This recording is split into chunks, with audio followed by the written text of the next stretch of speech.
Ambefatra Irina Rardera. Tsy tokony ho eloko ny zanany na ny vadiny tokoa izay raharaha mahakasika ny kolonel Patrick Rakotomamonjy hony lehibe ny mpanohitra amin'ny antenimieram-pirenena sy teny randriana Soloniaiko androany. Marina tokoa tsy le nilazainy teo hoe ny dadany ve misotro toaka dia ny zanany no mamo.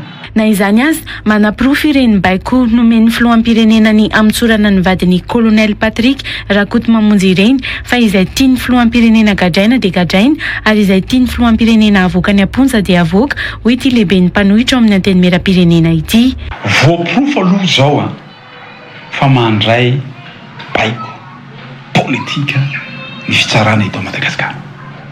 Tsy mahaleo tena tsony zany. Ny fitsarana eto Madagasikara voapirofo. Satria rehefa miteny nga Andry Rajoelina gadrao io ninina zavatra atao loha tsy maintsy migadra ianao zany. Tahaka ny zavatra hitatsika reo. Firy moa zao na ny mpanao gazety na ny olona mpanao politika na ny olona mitolona amin'ny tany tonga dia migadra daholo. Satria baiko avy azy reo.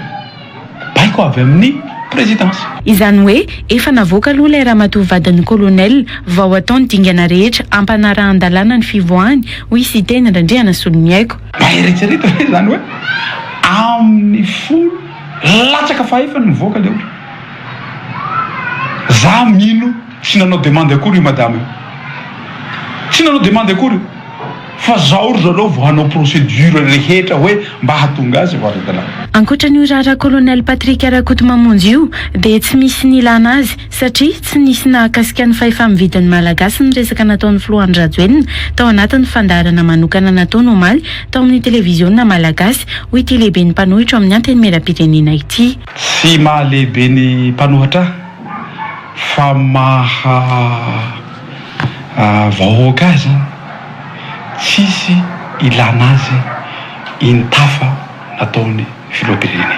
Rehefa niteny Ngay Rajoelina fa hitafa mivahoaka malagasy dia tsy maintsy hisy zany zavatra andrasan'ny vahoaka malagasy. Tsisy na ray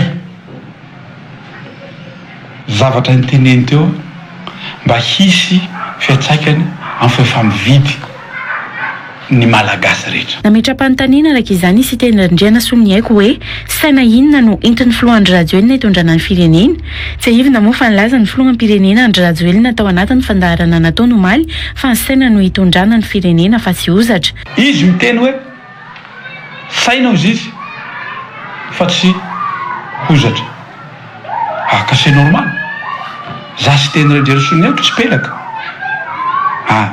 Fa saina iny moa hoentin'ny Ngay Rajoelina nampandroso an'ity firenena ity zany. Nanomboka ina moa ty nitondrany an'ity firenena ity miamahantra isika amin'ny sehatra rehetra. Ny vahoaka sisa no andrasana ho tonga saina amin'izao zava-misy izao ho ihany sy teny randriana Soloniaiko. Fa tena matanjaka ve isika izany hoe